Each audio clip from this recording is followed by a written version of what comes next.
All right, back at it, another day. All right, we're gonna show you where we're at. Okay, so I got the turbo removed. This is what we're looking at. There's a silver connector. Put that up there. All right, we're gonna take the Y pipe off next. The bridge, the Y bridge. Take it off, and then we got to pull these intake runners. So to pull the intake runners, you got to pull the fuel rail. To pull the fuel rail, looks like I'm gonna have to loosen and remove all the hard lines, the fuel rail hard lines.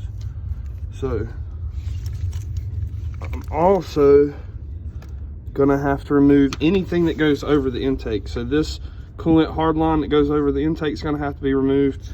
This fuel hard line that goes into the fickum, there's a bracket right there, so that has to be removed so that I can remove this. It's all a hard line, so I mean I can't move right now.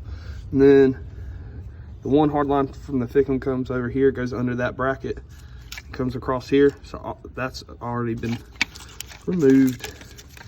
And where's the other bracket for the fuel line? It's gonna be right there. So that bracket right there. So we're gonna pull all the lines and get it to where all the hard lines are loose.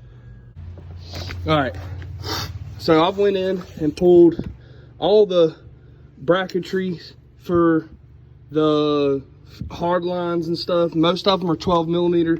The Y bridge was 10 millimeters.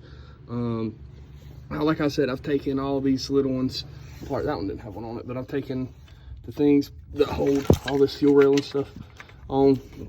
So I'm slowly taking everything apart. I got to start taking these hard lines off. Okay, I'm about to take the one that goes over to that side, then move that one. I got to take that fuel line right there, the quick release, pop it out, get it out of my way, and then keep on pulling them apart. I'm about to get to once I get all these hard lines, so I'm about to take all the fuel hard lines off so that way I can take the fuel rail off. We'll keep on trucking.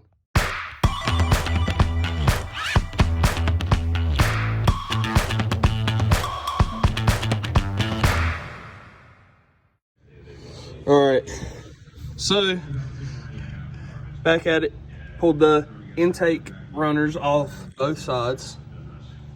Now I left the hard line fuel rails to each cylinder on, just took it off. Then you take the two fuel rail bolts that are onto the intake runner, and then the fuel rail will drop down and let you wiggle it out. I took the drain off the turbo, put it back on, so that way I can wash this out and clean this valley out. Gonna get these clean surfaces, get all this gasket material off, and then we're gonna start throwing her back together. All right, we got the fuel rails off. Here, I'll show you what we're doing here on this LLY. So we're doing an LBZ intake runner. Here you go.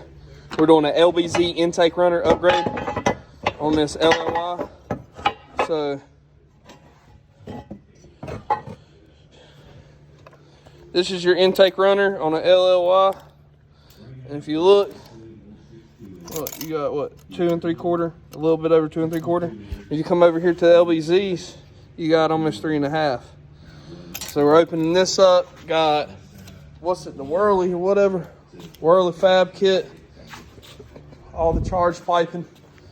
Now the only thing I got to figure out is this is his boost reference location, and on the OEM it goes right here on the LLY. On an LBZ, it goes right here, but all they give me is threaded tap, so I got to look and see. I think they might tell me to get a brass fitting, and I'll just go nipple to nipple with a tube line, vacuum line. So we're going to get into that later.